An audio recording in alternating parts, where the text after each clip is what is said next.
ایک لڑکے کو ایک کافر بادشاہ نے سحر اور جادو سیکھنے کے لیے مقرر کیا تھا۔ وہ لڑکا ساحر کے پاس جانے سے پہلے ایک عیسائی راہب کے پاس جانے لگا اور اس کی باتوں سے متاثر ہو کر مسلمان ہو گیا۔ صحیح مسلم کی روایت میں اس کافر بادشاہ کا ذکر ہے جو کہ ملک یمن کا بادشاہ تھا۔ اس کا نام ابن عباس رضی اللہ تعالی عنہ کی روایت میں ذو نواس آیا ہے اور اس کا زمانہ نبی کریم صلی اللہ علیہ وسلم کے زمانے سے 70 سال پہلے کا تھا، اور اس حدیث میں جس لڑکے کا ذکر ہے اس کا نام عبداللہ بن تامر تھا۔ السلام علیکم، آپ دیکھ رہے ہیں مائی ڈیپ تھاٹس۔ حدیث میں بیان کیا گیا یہ قصہ دراصل قرآن کریم میں سورۃ البروج میں ذکر کیے گئے اصحاب الاخدود کے قصے کی تفصیل ہے، جس کا خلاصہ یہ ہے کہ حضرت صہیب رضی اللہ تعالی عنہ سے روایت ہے کہ آپ صلی اللہ علیہ وسلم نے فرمایا کہ ایک بادشاہ تھا یمن میں، اس کے پاس ایک ساحر جادوگر تھا۔ پس جب وہ جادوگر بوڑھا ہو گیا تو اس نے بادشاہ سے کہا کہ مجھے ایک ہوشیار لڑکا دو تاکہ میں اس کو اپنی جادوگری کا علم سکھا دوں۔ بادشاہ نے اس کو ایک لڑکا دے دیا تاکہ اس کو وہ اپنا علم سکھا دے۔ پھر اس لڑکے کے راستے میں ایک راہب آتا تھا، وہ اس کے پاس بیٹھ جاتا اور اس کی باتیں سنتا، اور اس کو راہب کی باتیں اچھی لگنے لگی اور وہ مسلمان ہو گیا۔ پھر جب وہ ساحر کے پاس پہنچتا اور اس کو جاتے ہوئے دیر ہو جاتی تو ساحر اس کو اس بات پر مارتا کہ وہ دیر سے آتا ہے۔ اس لڑکے نے یہ بات اپنے راہب کو بتائی۔ راہب نے کہا کہ جب تم ساحر کے پاس دیر سے جاؤ تو کہنا گھر میں کسی کام میں دیر ہو گئی، اور جب گھر دیر سے واپس جاؤ تو گھر میں کہہ دینا کہ راہب نے روک لیا تھا۔ کچھ دنوں تک ایسا ہی چلتا رہا۔ ایک بار اس لڑکے نے دیکھا کہ کسی شیر نے لوگوں کا راستہ روک رکھا ہے اور مخلوق خدا پریشان ہے، تو اس نے ایک ہاتھ میں پتھر لے کر دعا کی کہ اے اللہ، اگر راہب کا دین سچا ہے تو یہ جانور میرے ہاتھ سے مارا جائے، اور اگر کاہن کا دین سچا ہے تو یہ نہ مرے۔ اس نے یہ کہہ کر پتھر شیر کو مارا، جو شیر کو لگا اور وہ ہلاک ہو گیا۔ لوگوں میں شور ہو گیا کہ اس لڑکے کو کوئی عجیب علم آتا ہے۔ لوگوں کی یہ بات کسی اندھے نے سنی۔ وہ اندھا بادشاہ کی مجلس میں بیٹھا کرتا تھا۔ اس اندھے شخص نے آ کر اس لڑکے سے درخواست کی کہ میری آنکھیں اچھی ہو جائیں۔ لڑکے نے کہا کہ یہ ہو جائیں گی بشرطے کہ تم مسلمان ہو جاؤ۔ چنانچہ اس نے اسلام قبول کیا۔ لڑکے نے دعا کی اور وہ اچھا ہو گیا اور مسلمان ہو گیا۔ پھر وہ اندھا شخص بادشاہ کے سامنے اس کی مجلس میں آ کر بیٹھ گیا جیسا کہ پہلے بیٹھتا تھا۔ اس سے بادشاہ نے پوچھا کہ کس نے تمہاری آنکھیں ٹھیک کی؟ اس نے کہا کہ میرے رب نے۔ بادشاہ نے کہا کہ میرے علاوہ بھی تمہارا کوئی رب ہے؟ اس نے کہا کہ میرا اور تمہارا رب اللہ ہے۔ پس بادشاہ نے اس کو پکڑ لیا اور اس کو تکلیف دینے لگا، یہاں تک کہ اس نے لڑکے کا ذکر کر دیا کہ میرا علاج اس لڑکے نے کیا ہے۔ پھر اس لڑکے کو پکڑ کر بادشاہ نے عذاب دینے لگا، یہاں تک کہ اس نے راہب کا بتا دیا۔ پس بادشاہ نے اس راہب کو بھی پکڑ لیا اور اسے اپنے دین سے پیچھے ہٹ جانے کو کہا، جس سے راہب نے انکار کر دیا۔ تو بادشاہ نے ایک آرے سے اس کے جسم کے 2 حصے کر دیے۔ اسی طریقے سے اس نابینا شخص سے بھی ایسا ہی سوال کیا کہ اپنے دین سے پیچھے ہٹ جاؤ، لیکن اس نابینا شخص نے بھی اپنے دین سے پیچھے ہٹنے سے انکار کیا اور اس کو بھی ایک آرے کی مدد سے 2 حصوں میں تقسیم کر دیا، اور اس لڑکے کے لیے حکم دیا کہ پہاڑ کے اوپر لے جا کر گرا دیا جائے، مگر جو لوگ اس کو لے کر گئے تھے وہ خود گر کر ہلاک ہو گئے اور لڑکا صحیح سلامت واپس آ گیا۔ پھر بادشاہ نے سمندر میں غرق کرنے کا حکم دیا، وہ اس سے بھی بچ گیا اور جو لوگ اس کو لے کر گئے تھے وہ سب ڈوب کے مر گئے۔ پھر خود لڑکے نے بادشاہ نے کہا کہ تم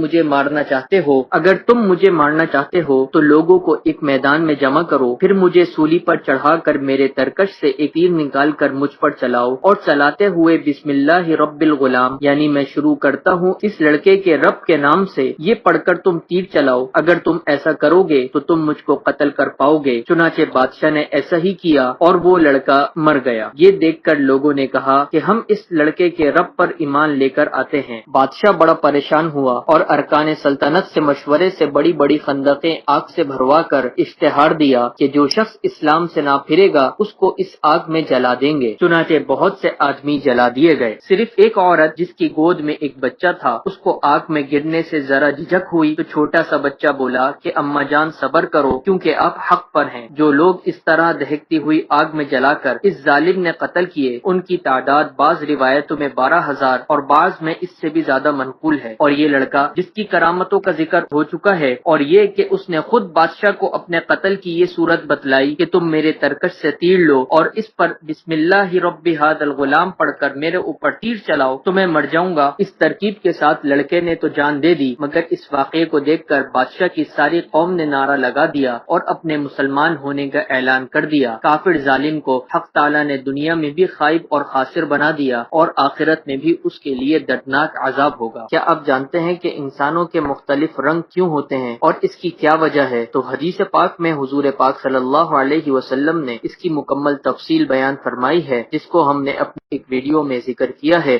اس کو جا کر ضرور دیکھیے۔ امید کرتے ہیں کہ آپ کو ہماری ویڈیو ہمیشہ کی طرح ضرور پسند آئی ہوگی۔ اگر پسند آئی ہے تو ضرور لائک شیئر کریں اور کامنٹ کر کے بتائیں کہ آپ کو ہمارا کام کیسا لگا، اور اگر آپ نے ابھی تک ہمارے چینل کو سبسکرائب نہیں کیا ہے تو ابھی سبسکرائب کر لیں۔ ملتے ہیں اگلی ویڈیو میں، تب تک کے لیے اللہ حافظ۔